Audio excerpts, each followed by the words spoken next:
ನಮಸ್ಕಾರ. ಈ ಆಯುರ್ವೇದ ಆಸ್ಪತ್ರೆಗೆ ಆಶ್ರಯಿಸಿ ಬಂದ ರೋಗಿಗಳು ತಮ್ಮ ಅನುಭವಗಳನ್ನು ಹಂಚಿಕೊಳ್ಳುವುದು ನಡೆಯಿತು. ಅವರು ನೋಡಿದ ಫಲಿತಾಂಶಗಳ ಆಧಾರದ ಮೇಲೆ ಅವರ ಮಾತುಗಳು ಹೀಗಿವೆ. ರಘುನಾಥ್, ನಮಗೆ 48 ಸರ್. ನಮಗೆ ಆಗಸ್ಟಲ್ಲೇ ಗೊತ್ತಾಗಿದ್ದು ಲಿವರ್ ಕೆಳಗಡೆ ಗಡ್ಡೆ ಇದೆ, ಅದನ್ನ ತೆಗೆದ್ರೆ ಎಲ್ಲ ಸರಿ ಹೋಗುತ್ತೆ ಅಂತಂದರು. ಆಮೇಲೆ ತೆಗೆದ್ರು, ಜಂಡೀಸ್ ಬಂದಿತ್ತು. ಆಮೇಲೆ ಸುಮಾರು ಒಂದು 2 ತಿಂಗಳು 3 ತಿಂಗಳು ನೋಡಿಸಿದೆ. ಕಾಲು ಎಲ್ಲ ಕೈಯೆಲ್ಲ ನವೆ ಬಂದ್ಬಿಡ್ತು. ಆಮೇಲೆ ಲಾಸ್ಟಲ್ಲೇ ಅದೇ ಇವೆಲ್ಲ ಎಂಡೋಸ್ಕೋಪಿ ಮಾಡಿದಲ್ಲೇ ಈ ಥರ ಹಿಂಗಿದೆ ಅಂತೇಳಿ ಡಾಕ್ಟ್ರು ಕನ್ಫರ್ಮ್ ಮಾಡಿದ್ದು. ಆಮೇಲೆ ಅದೇ ಇದು ಹಾಸ್ಪಿಟ್ಲ್ ಅಂತೇಳಿ ಸ್ವಲ್ಪ ಮೊಬೈಲಲ್ಲಿ ಅಲ್ಲಿ ಇಲ್ಲಿ ಎಲ್ಲ ವಿಚಾರಿಸ್ಕೊಂಡು ಮಾಡೋದನ್ನು ನೋಡೋಣ. ಅದು ಒಂದು ಇಷ್ಟೇ ದುಡ್ಡು ಖರ್ಚು ಮಾಡಿದ್ರಂತೆ, ಅದು ಒಂದು ನೋಡ್ಬಿಡೋಣ ಅಂಥೇಳಿ ನಾವು ಬಂದಿದ್ದೀವಿ ಸರ್. ಆಗ ಊಟ ಮಾಡೋಕ್ಕಾಗ್ತಾ ಇರಲಿಲ್ಲ, ಮೇಲೆ ಕೂತ್ಕೊಂಡ್ರೆ ಮಲ್ಕೊಂಡ್ರೆ ಮೇಲೆ ಕೇಳೋಕ್ಕಾಗ್ತಾ ಇರಲಿಲ್ಲ, ಸ್ವಲ್ಪ ಸುಸ್ತಾಗೋದು, ವಾಮಿಟ್ಸು ಇದೆಲ್ಲ ಆಗಿತ್ತು. ಆಮೇಲೆ ಇದು ತಗೊಂಡ್ಮೇಲೆ ಊಟದ್ದು ಏನು ತೊಂದರೆ ಇಲ್ಲ, ಊಟ ಎಲ್ಲ ಮಾಡೋಕ್ಕಾಗುತ್ತೆ, ಸುಸ್ತಿಲ್ಲ, ಸ್ವಲ್ಪ ಏನಿಲ್ಲ, ಆರಾಮಾಗಿದ್ವಿ.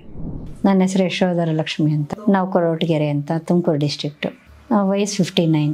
ಮ್ಯಾಮ್, ನನಗೆ 1 ಮಂತ್ ಬ್ಯಾಕ್ ಮ್ಯಾಮ್ ನನಗೆ ವೈಟ್ ಡಿಸ್ಚಾರ್ಜ್ ಆಗ್ತಿತ್ತು.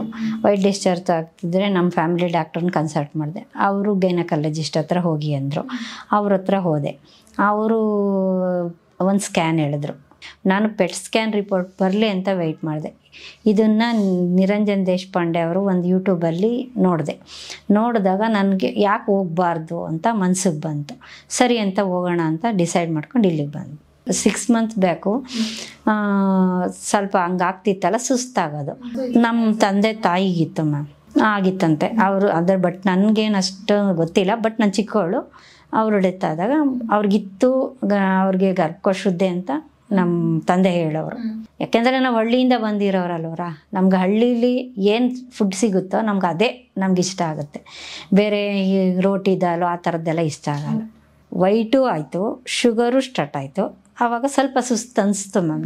ನಾನೇನು ಮಾಡೋದು, ಮಲ್ಕೊಳ್ಳೋಣ ಅನ್ಸೋದು ಅಷ್ಟೇ. ನನಗೆ ಆಗ್ತಿದ್ದಿದ್ದು ಅಷ್ಟಾಗೋದು. ನನಗೆ ಪಾಸಿಟಿವ್ನೆಸ್ ಬರ್ತಾಯಿದೆ ಮ್ಯಾಮ್. ನನಗೆ ಜೊತೆಗೆ ಯೂಟ್ಯೂಬಲ್ಲಿ ತುಂಬ ನೋಡಿಬಿಟ್ಟೆ, ನಾನು ಯಾವುದೂ ಬಿಟ್ಟಿಲ್ಲ. ನನಗೇನೋ ಒಂಥರ ಕಾನ್ಫಿಡೆನ್ಸ್ ಬಂತು.